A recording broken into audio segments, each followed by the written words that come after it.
जादुई लहंगे और पायल का जादू। मेहंदीपुर गांव में महिमा अपने माँ के साथ रहती थी। महिमा जब बहुत छोटी थी तभी उसके पिता का देहांत हो गया था। गंगा के पति के चले जाने के बाद मानो तो गंगा के ऊपर दुखों का पहाड़ टूट गया था, पर गंगा ने किसी तरह अपने आप को उस दुख से संभाला। नहीं, मुझे इस तरह से हिम्मत नहीं हारनी चाहिए। अगर मुझे कुछ हो गया तो इस छोटी सी मासूम बच्ची की क्या होगी। नहीं, मैं अपने साथ अपनी बच्ची की जिंदगी बर्बाद नहीं कर सकती। मुझे अपने बेटी को दुनिया के हर दुखों से बचाना है। ये सब सोचकर गंगा काम की तलाश में निकल जाती है। इसके बाद उसे घरों में झाड़ू पोछा का काम मिल जाता है और वह उसी पैसे से घर का गुजारा वजारा क्या करती थी।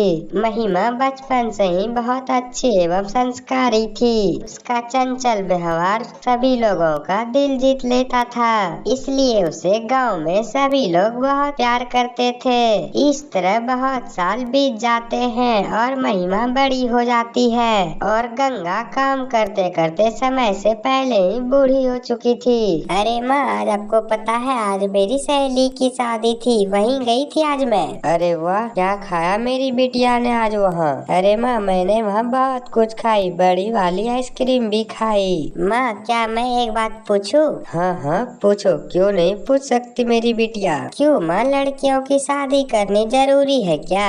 आखिर क्यों शादी करके माँ लड़कियों को दूसरे के घरों में भेज देते हैं? अरे तुझसे ये किसने कहा कि बेटियां बोझ होती है? बेटियां तो घर की लक्ष्मी होती है, लक्ष्मी। बेटियां की शादी करना माँ बाप का फर्ज है, फर्ज, और उसे निभाना उनकी बेटी का उसूल है। तो क्या माँ आप मेरी भी शादी करा दोगी? हाँ बेटिया, मैं तो यही आस लेके कब से जिंदा हूँ। क्या मैं तुम्हारी शादी करा दूँ, उसके बाद मैं खुशी खुशी तुम्हारे बाबा के पास चली जाऊंगी। अब जाकर सो जाओ, तुम्हारे राजकुमार सपनों में तुम्हारा इंतजार कर रहे होंगे। माँ, मैं कितने बार कहा हूँ कि मुझे मजाक बिल्कुल पसंद नहीं। अच्छा बाबा, ठीक है, जा सो जा। फिर महिमा एक प्यारी सी मुस्कान के साथ सो जाती है, पर उसके माँ की आंखों में नींद कहाँ थी। काश अगर आप जिंदा होते जीत, अगर आप जिंदा होते तो आज मेरी बेटी की भी हाथ पीली हो चुकी होती। शादी की उम्र हो चुकी है बेटी की, पर ये बूढ़ी अम्मा कुछ नहीं कर पा रही है। आप अकेला छोड़कर इतनी जल्दी क्यों चले? अब मैं कैसे बेटी की रिश्ते ढूंढूंगी? गंगा अपनी बेटी की चिंता में सोचते सोचते सो जाती है। अरे ओ गंगा, कब से आवाज लगा रही हूँ, जल्दी बाहर आ, सुनाई नहीं दे रही है? क्या हुआ काकी, सवेरे सवेरे चिल्ला क्यों रही हो?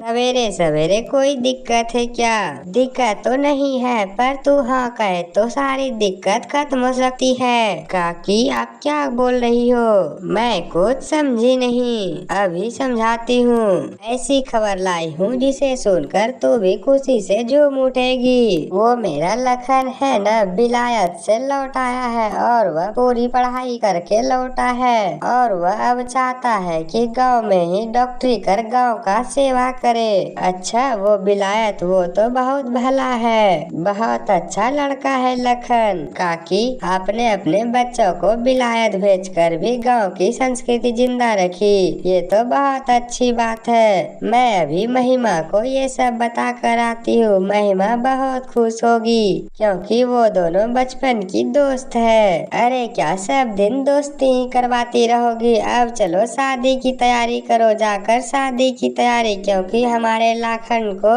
तुम्हारी महिमा बहुत पसंद है। ये सुनकर गंगा रोने लगती है। अब तू किस लिए रो रही है? पता नहीं, मेरे आंखों में खुशी के आंसू आ गए। इसके बाद दोनों घर वाले खुशी खुशी शादी की तैयारी में जुट जाते हैं। पर गंगा के पास न तो अच्छे कपड़े थे न और अच्छे गहने, इस वजह से गंगा बैठकर उदास होकर सोच रही थी। तभी उसे छन छन की आवाज आने लगती है। उसे लगता है कि उसकी बेटिया महिमा आ रही है। महिमा, ओ महिमा।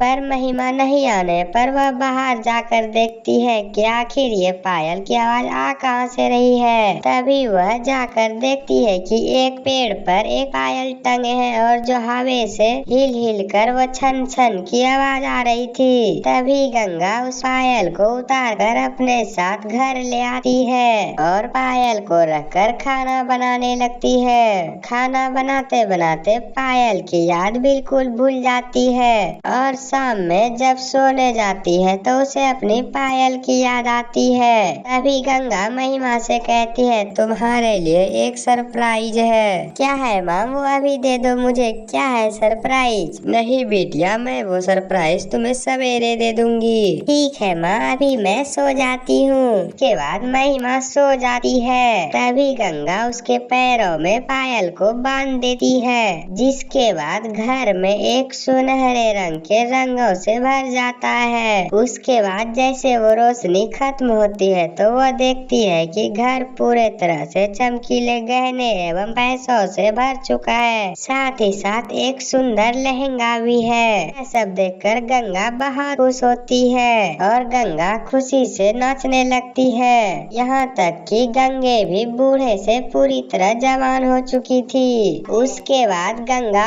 और भी ज्यादा खुश होती है। उसके बाद गंगा सो जाती है।